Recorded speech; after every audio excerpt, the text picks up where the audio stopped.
Hello everyone. आज हम बात करेंगे फाइनल ईयर वाले या फिर फाइनल सेमेस्टर वाले बच्चों से। काफ़ी बच्चे एक सवाल करते हैं, सर मैं फाइनल सेमेस्टर में हूँ, क्या मैं पीजी के लिए अप्लाई कर सकता हूँ या नहीं। मैं आप लोगों को पिछले 2-3 महीने से बताते आया हूँ कि डीयू में जो मास्टर्स कोर्सेज़ के एडमिशन होते हैं उसमें फाइनल ईयर वाले भी या फिर फाइनल सेमेस्टर वाले बच्चे भी अप्लाई कर सकते हैं। लेकिन उसके बाद भी कुछ बच्चे स्टिल कन्फ्यूज़न में हैं कि वो बीएड का फॉर्म भर रहे हैं या एलएलबी का फॉर्म भर रहे हैं या एमए एमकॉम का फॉर्म भर रहे हैं। तो उनके मन में ये कन्फ्यूज़न रहती है कि सर मैंने तो अभी फाइनल ईयर के एग्ज़ाम भी नहीं हुए, क्या मैं अप्लाई कर दूँ? या फिर बच्चे ये भी सवाल करते हैं कि सर जब मेरा रिज़ल्ट आ जाएगा उसके बाद क्या दोबारा फॉर्म निकलेंगे?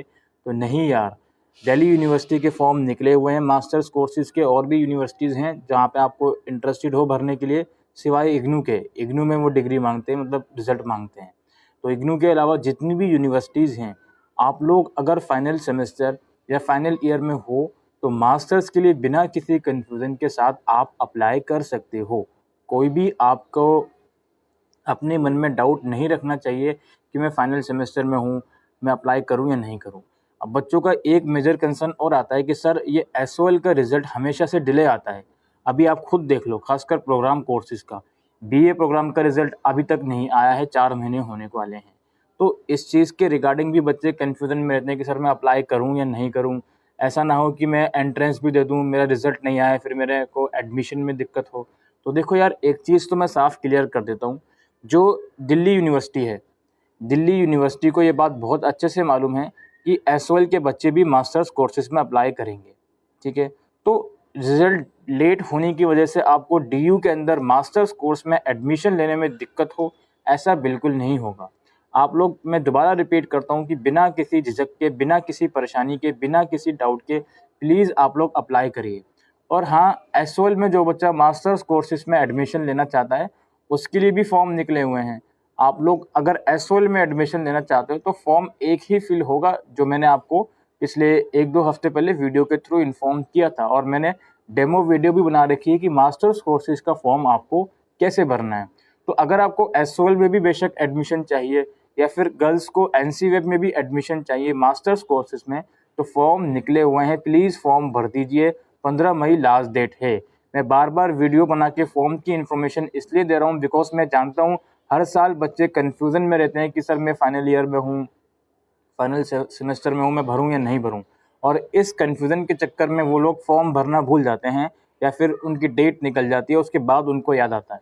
तो इसलिए मैं आपको बार-बार इस चीज़ के रिगार्डिंग आग्रह कर रहा हूँ कि प्लीज़ अगर आप मास्टर्स कोर्स में एडमिशन लेना चाहते हो डीयू में या फिर किसी और यूनिवर्सिटी में, तो अपनी रिस्पेक्टिव यूनिवर्सिटी का आप लोग फॉर्म भर दीजिए जितना जल्दी पॉसिबल हो, और अपनी एंट्रेंस की प्रिपरेशन कर लीजिए।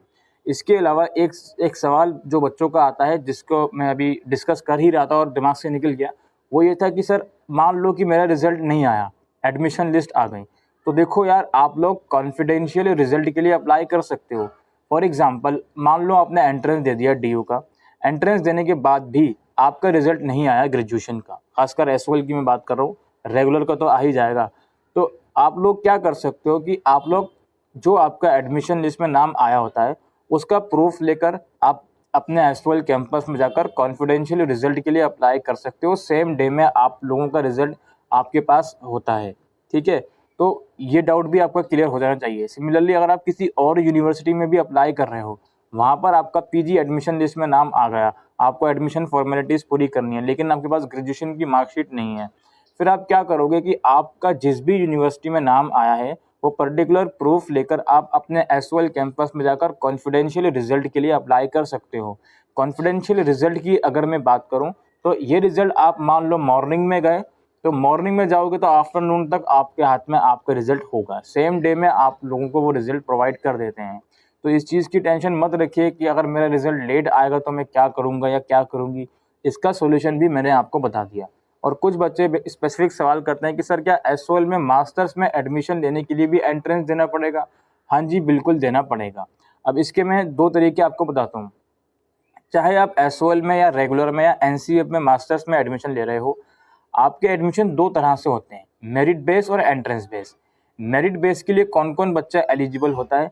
मेरिट बेस के लिए वही बच्चा एलिजिबल होता है जिन्होंने ग्रेजुएशन ऑनर्स से करी है और उसी सब्जेक्ट में करिए जिस सब्जेक्ट में आप मास्टर्स परस्यू करना चाहते हो, प्लस वो ग्रेजुएशन आपकी DU से ही होनी चाहिए, चाहे एसओएल हो या रेगुलर हो। अब मान लो आप MA इन पॉलिटिकल साइंस में एडमिशन चाहते हो, तो मेरिट बेस के लिए आपका एडमिशन तभी होगा जब आपने BA honours in political science from DU से करी हो या एसओएल से करी हो। और ऐसा बिल्कुल भी ज़रूरी नहीं है कि आपने BA ऑनर्स करी हुई है DU या एसओएल से, या फिर आप कर रहे हो फाइनल ईयर में हो तो आपका मेरिट के थ्रू एडमिशन हो ही जाएगा। आपका जो है आपके मार्क्स के बेस पर एडमिशन होगा, और ज़रूरी नहीं है कि आपके 60% या 70% आ गए ग्रेजुएशन में तो आपका एडमिशन हो गया, बिकॉज कट ऑफ काफ़ी हाई जाती है। और पिछले 2 सालों में जब से ये OBE का सिस्टम हुआ है, बच्चों के मार्क्स बहुत ज़्यादा आए हैं, जिसकी वजह से परसेंटेज और कट ऑफ और भी ज़्यादा बढ़ गई है। सिमिलरली अगर आप MCOM के लिए अप्लाई करना चाहते हो तो BCom या BCom ऑनर्स आप कर रहे हो DU या SOL से, तो आप एलिजिबल हो, लेकिन एट द सेम टाइम आपको ये देखना होगा कि आपकी ग्रेजुएशन की परसेंटेज कितनी है, क्या उतनी अच्छी परसेंटेज आपकी है, सो दैट आप एलिजिबल हो सको अपना मेरिट बेस के थ्रू एडमिशन लेने के लिए। बाकी जो ऐसे बच्चे हैं जो BA प्रोग्राम से हैं, जो मास्टर्स करना चाहते हैं, उनको एंट्रेंस देना ही पड़ेगा, उनके लिए मेरिट बेस का कोई भी ऑप्शन नहीं है। ठीक है, तो ये डाउट भी आई होप आपका क्लियर हो गया होगा कि किस बच्चे को एंट्रेंस देना है, किस बच्चे को नहीं देना है। मैं रिकमेंड करूँगा एंट्रेंस आप लोग सभी दो, स्पेशली SOL का हर एक बच्चा एंट्रेंस दे, क्योंकि SOL के बच्चों को वो लोग मार्क्स तो ठीक से देते नहीं हैं, तो इसलिए बेहतर है कि आप एंट्रेंस की प्रिपरेशन करते रहें अपना, और फॉर्म भर दीजिए। और एंट्रेंस एक्चुअल में होगा कब, इसकी अभी डेट नहीं आई है, लेकिन एक्सपेक्टेड है कि जुलाई में या जून के एंड में आपका एंट्रेंस हो जाए। ठीक है, जुलाई में ज़्यादा चांसेस हैं, या फिर मिड जून के बाद ही आपका एंट्रेंस होगा, बिकॉज जून तक तो यूनिवर्सिटी के सेमेस्टर एग्ज़ाम ही चलेंगे, उसके बाद ही आपका एंट्रेंस होगा। और इस चीज़ को अपने मन में मत रखना कि एंट्रेंस की डेट या सेमेस्टर एग्ज़ाम की डेट क्लैश हो गई, वो नहीं होगा, वो आज तक नहीं हुआ यूनिवर्सिटी में, वो नहीं होगा। ठीक है, तो ये सब कुछ इंपॉर्टेंट इन्फॉर्मेशन थी जो मैं आपको देने आया था। आई होप दोस्तों आपको ये वीडियो यूज़फुल लगी हो, तो वीडियो को शेयर करिएगा। Thank you.